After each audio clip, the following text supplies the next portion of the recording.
What up, y'all? I got something to say today. I actually have a lot to say today.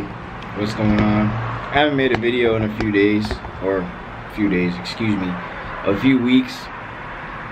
I don't know, I just had a lot going on in my mind. I've been focused on my growth, what I want to do, my company's growth, my team's growth, just taking things to the next level. And something that I have a habit of doing is just really shutting down everything else that really is not as important, and really just closing myself into my goals and my ambitions and what I need to focus on. So it actually helps me focus a lot, and I know that's definitely a good tidbit for anybody out there that's really trying to focus and make things happen. Sometimes you just gotta disappear for a little bit. Dude, everything should be done in secret. Like, make moves in secret. Only people that should know about is yourself and, you know, the team and the people closest to you that actually matter. And be careful who you actually let matter in your life, because who matters in your life is what impacts your life and what controls what matters in your life, if that makes sense to you. But yeah, so I got something to say. As far as the industry, as far as everything as a whole, like, it's really a question. I want to ask this question, and I want you guys to really think about it as I ask it. What are you waiting for?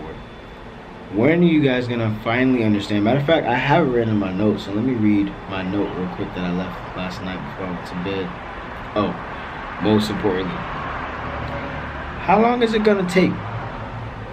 And when I say that, I mean, like, how long is it gonna take for you to get into action for yourself? How long is it gonna take for you to do what you need to do for you? How long is it going to take for you to actually dive into your life, go full 150, 200% on your life, triple down, double down on your life and your skills and your skill sets and your mind, and develop yourself and focus on you and your growth? Focus on your spiritual growth, your financial growth, your mental growth, the growth for your family. Like, if you're a provider, like if you're a man in the family, like, focus on your how you're able to provide, how you can better able yourself to provide, or allow yourself to provide more.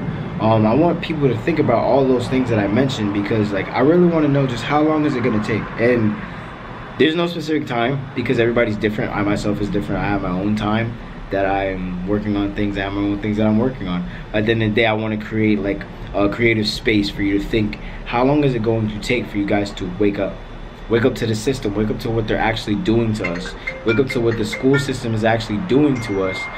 Hold on. Babe, I'm making a video now. Hi, sexy. Hi, babe. I'm making a video. What happened? I'm making a video. Oh, you're making a video. Yeah, I gotta go. Bye. Love you. Pick it up. Yeah, I'm making a video. You're making it longer. Call me back. Alright, bye. Sorry. But she matters first. So, anyway, where was I? Oh, how long is it going to take for you guys to really wake up to the things that are going on? Like, they're poisoning our kids. School is literally set up, and it's so funny that I had to share this interview about Jaden Smith saying that school is structured like prison, so that our youth understand when they go there, they understand how things work. Like, from the bells to the time you gotta go to the bathroom breaks. I talked about this, actually, school similar to work, with Jackie the other day, about break times, lunch times, meal times, someone tell you what to do at all times, authority at all times. Like, it just, these things are structured to not demoralize us, what do you call it, not dehumanize us either, but, like, just mentally dumb us down. Like, they mentally dumb us down with school and the things that they're doing in this education system. I'm not against education. I'm against our education system. I'm against our governmental system, because it's a system, and it's so upsetting that people don't know how to work the system. People don't understand that this is a game. Finance is a game, man. I might have to break this into 2-part videos, but financials are a game. The financial system is a game. Once you learn how to play the game, and you learn how to master the game, like we're playing Monopoly. Literally, Monopoly is a good game for learning the system. But learning how to play the game like you play Monopoly. At the end of the game, you want to be the one with the most chips on the table, the most properties, the most things going for you that are paying you, so that way when other people land on them, they pay you. That's how you want to live your life. And I'm not talking about being egotistic or trying to own everything and everybody. I'm saying instead of trying to live in an apartment complex, how about trying to buy an apartment complex? Have multiple people pay you for one building, one space, that you pay one rent because you pay for the whole land, and sure you pay other little expenses here and there, but at the end of the day, well, I'm getting my hotline blinging. At the end of the day, sorry Zaved, I'll call you back, bro. At the end of the day, it's important for you to realize that there are bigger moves and bigger plays. You know what I'm saying? Like, why do we live in apartments? Like, think about that. Like, who's really making the money? Whenever I see things and I look around, I pay attention to where's money being made. I learned that from Grant Cardone. Pay attention to where money's being made and where money's being poured. Where's money being poured in this industry? Where's money being poured in the real estate industry? It's in the people who are owning, who are renting. You know what I mean? It's not from the people who are renting the place, but it's from the people who are renting the place out.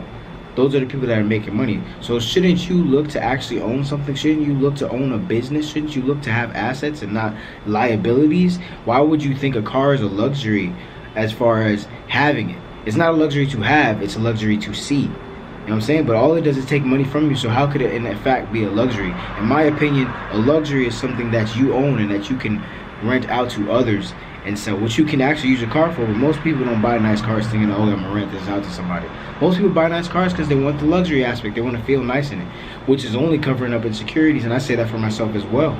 I like nice things, but like at the end of the day, this is because they make me feel good. More, I mean, it's better than most, but it's still at the end of the day because it makes me feel good. I won't escape that. Nice things make me feel good. At the end of the day, what I'm trying to say is you need to focus on having something that is building you, something that is building your assets, something that is paying you. You want people to pay you. You want to be paid by the bank. You don't want to pay the bank. When you put your money in the bank, you are paying the bank every single time. Your savings account, what is that for? You're not even collecting interest on it. You'd be better off to save your money in real estate. Why? Because it pays you. If I go get a mortgage on an asset and I rent out the house and somebody's paying me more than what I pay, on top of that, they're paying for my bills over here as well. I'm winning, aren't I? Is that person winning because they have my house? No, I'm winning because I own my house and I'm renting it out. Somebody's paying me. So at the end of the day, you want to put yourself in a situation where your assets are paying for your luxuries. That's the end of all. That's a one-all be-all, honestly. When your assets pay for your luxuries, you're really living a financially stable and free lifestyle. Especially with real estate, because when you own real estate, at the end of the day, you have something backing you. Why would I save 20, 50 grand, whatever in the bank when I could buy a property, mortgage a property, even smarter, mortgage a few properties for that amount of money, having them being rented out and paying me. And now I'm collecting $6,000, $7,000, $10,000 a month on things that I mortgage. The same way you people mortgage and get a home, I do the same thing, but at the same token, I'm using that to pay me instead of pay someone else. I'm using that to bring and add value to my life instead of take it away. I know many people have been sold that the house is the American dream and owning a house is the American dream. Yes, owning a house is the American dream, but the American dream was never to live in that house. The American dream was to own it, rent it out, lease it out, whatever you do, have someone pay you, and then at the end of the day, once you have a collective few, or however long it takes you, because I don't know your living style, but once you have a collective few, you're able to have your rent, my rent, paid by other people's rents, by other people paying your mortgage, by other people paying you for what you have and you own that you decided to make smart decisions about. So, excuse me, being financially stable is all about smart money decisions. I know this is an extremely long video, but I want to make sure I point that out. Being financially stable is about smart money decisions. I want people to wake up now. I want people to like start seeing things. So I'm gonna start dropping these more actually. I might even chop these up in little tidbits because I want people to really get what I'm saying. I don't want people to just pass me off on what I'm saying. It's important that you realize you have to stop doing things like the average person. If the average person is going to buy a nice BMW just to drive it around and pay $800 a month on it, you buy that BMW and rent it out. Or because you want to enjoy your BMW, you mortgage your house and you rent that out. Or because you want to enjoy both, you mortgage a couple houses and you rent those out and have those pay for your house. I just explained to you one way that you eliminate your bills and become financially stable. I know most people aren't going to catch that, but the importance is that you're not paying for liabilities. The more you pay for liabilities, the more you become a liability. People can also be liabilities, by the way.